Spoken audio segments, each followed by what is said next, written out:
Let's objectively evaluate the current moment in American politics.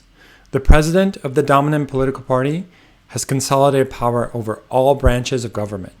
Through Schedule F, the executive branch has been purged of independent expertise, and those people have been replaced with loyalists. The regime has fired oversight officials with the power to investigate corruption and criminality. The DOJ has become Trump's tool, wielded against political enemies and for personal gain. Other departments have been weaponized as well to silence critics and to advance a white nationalist agenda. Trump's cabinet routinely engages in public displays of ass-kissing reminiscent of Stalin's rule of USSR. It is safe to say that any guardrails in the executive branch have been pulverized into powder. What about the legislative branch? The GOP controls both houses of Congress. Mike Johnson, the Speaker of the House, when he's not living under a rock the size of Jupiter, fully supports every droplet of verbal diarrhea that regularly spews from the mouth of his supreme leader. If we're waiting on 2026 to vote these fascists out, they've got you covered there too. They are showing every sign of intending to cling onto power through any means necessary. Out-of-band gerrymandering, election denial, refusing to swear in lawmakers, attempting to invalidate voting machines, and voter suppression. I think not many of us, with our eyes open, would be surprised if results are fully fabricated in some deep red states in 2026. So, it looks like the legislative branch has fully prostrated themselves at the swollen ankles of their corrupt, corpulent Orange King. Surely, the judicial branch, that bastion of impartial objectivity, will save us. While it is true that lower court judges have been overwhelmingly ruling against the regime's illegal actions, it is also true that Trump and his consigliaries have routinely ignored judicial orders and publicly railed against any checks on their power. The Supreme Court stands as the final protector of this mafia regime, granting Trump himself near complete immunity and overturning or staying a huge number of the most impactful lower court cases, a large number of those on the controversial shadow docket. Even if the justice system wanted to enforce contempt against some of the regime's actions, the marshals that would have to perform the deed report to the president, not the judges. The federal government has been completely captured. The only possible opposition party are rolling over and showing their belly, hoping to survive the massacre. So all is lost, right? This heaping dose of doom and gloom I dumped on your brain serves a purpose. It is a clear-eyed assessment of where we are. The message is simply this: no one is coming to save us. We have to do this ourselves. Thankfully, mechanisms exist in almost half the states that allow the people to seize power from their representatives and force them to enact changes that benefit everyone. 26 states allow citizens to gather a certain number of signatures to place a question on the ballot during regular elections. This form of direct democracy empowers the people to fight for popular reforms directly, without waiting for their deeply compromised representatives to lumber out of their cushy office chairs to actually work for the people. Reformers across the states have been doing just that. They've been quietly racking up wins and building cross-state partnerships to empower a direct democracy movement to challenge the rot at the core of our system. In 2014, Maine citizens were pissed off with consecutive elections in which the winning candidate for their governor received less than 50% of the votes. The result was attributed to the presence of independent candidates on the ballot that siphoned votes away from other candidates. A group of reformers decided to fix their democracy. They used their state's statutory ballot initiative process to introduce a ranked choice voting initiative in 2016 that passed with healthy margins. Those opposing democracy immediately scrambled to reverse this reform. Eventually, the Maine Supreme Court overturned the law, ruling that it conflicted with a provision of the Maine Constitution that stated that representatives had to be elected with a plurality of the vote. Undaunted, Maine reformers fought back, collecting enough signatures to overrule the legislature's decision to postpone implementation of ranked choice voting through another popular vote.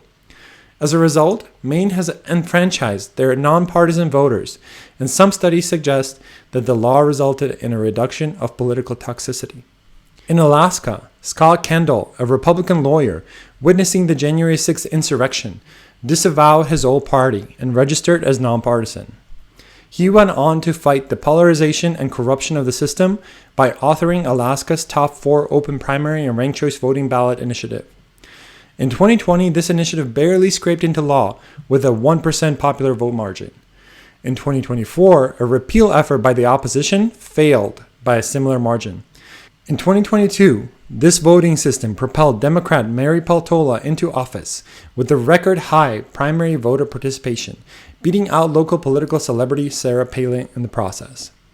Another little-known part of the initiative was a campaign finance transparency requirement that forced contributions of over $2,000 to be publicly disclosed. In 2018, Utah voters passed Proposition 4, instituting an independent redistricting commission to prevent partisan gerrymandering. As with any pro-democracy reform, this one immediately faced challenges. The Utah legislature passed Senate Bill 200 in 2020, which altered the commission's role to an advisory capacity. This change allowed lawmakers to ignore the commission's recommendations and draw maps that favored Republican candidates. However, in July 2024, the Utah Supreme Court ruled that the legislature had overstepped its authority by altering Proposition 4. This has resulted in the court throwing out the legislature-drawn map and demanding a new fair map be created. California's initiative process created a Citizens Redistricting Commission in 2008, supported by none other than the Terminator, Arnold Schwarzenegger.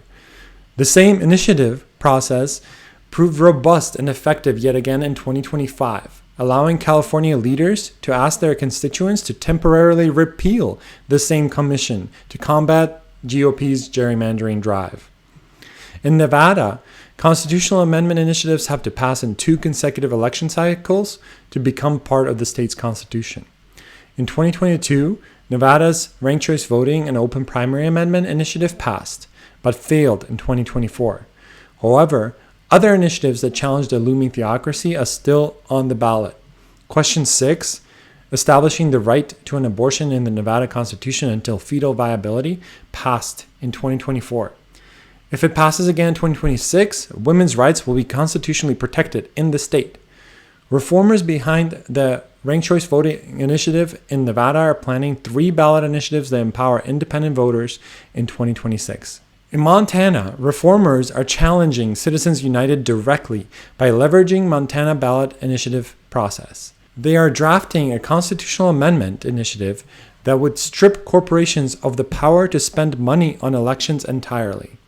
This new legal framework sidesteps the horrendous SCOTUS decision, Citizens United, by creating corporations without the power to spend money on elections in the first place, instead of regulating their spending directly.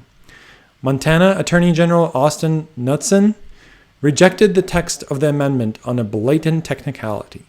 The group behind the amendment initiative, the Transparent Election Initiative, is now challenging their AG's actions in court. These are just a small sample of ongoing battles between the people and the captured political elite.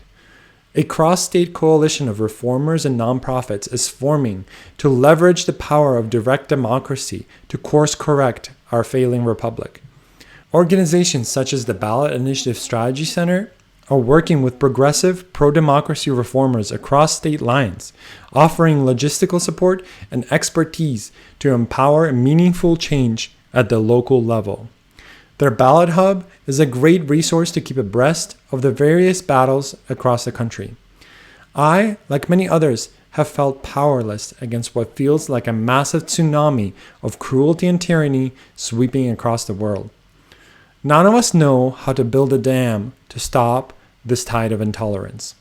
Protesting feels great and serves as a great way to build solidarity, but it doesn't actually change the behavior of politicians that no longer care about the will of the people. Writing letters and making phone calls feels like screaming into a hurricane. Voting doesn't matter when your only 2 choices are shills for the established corrupt world order. Resistance, in order to be effective, has to actually challenge authority. Direct democracy at the state level does exactly that. The majority of regular people support women's rights, wealth taxation, campaign finance reform, pro-democracy initiatives, healthcare reform, and so many other issues. Ballot initiatives allow us to actually fight for the things that matter, for laws that will make our lives better, for reforms that will make the next representatives we elect actually listen to our needs. If you live in one of the 26 states that have some form of direct democracy, you can join this effort. Want to get corporations out of the home buying business in your state? Want to protect abortion access? Want to reform campaign finance laws? Want to limit the power of health insurance companies? A ballot initiative can do that. In a time when federal and state governments have been captured by anti-democratic forces, the opposition party is complicit in many of the root causes of our crisis. In a nation racked by extreme partisanship, direct democracy gives the people a lever to course correct. I urge everyone to volunteer and support ballot initiatives in your state that aim to challenge the status quo. If something you think is impactful is not on the ballot, join the organizations that are filing ballot initiatives in your state and influence their decisions. If the process is not active in your state, then start organizing. We must seize this last lever of power available to us, or resign ourselves to corrupt and cruel tyranny for decades to come.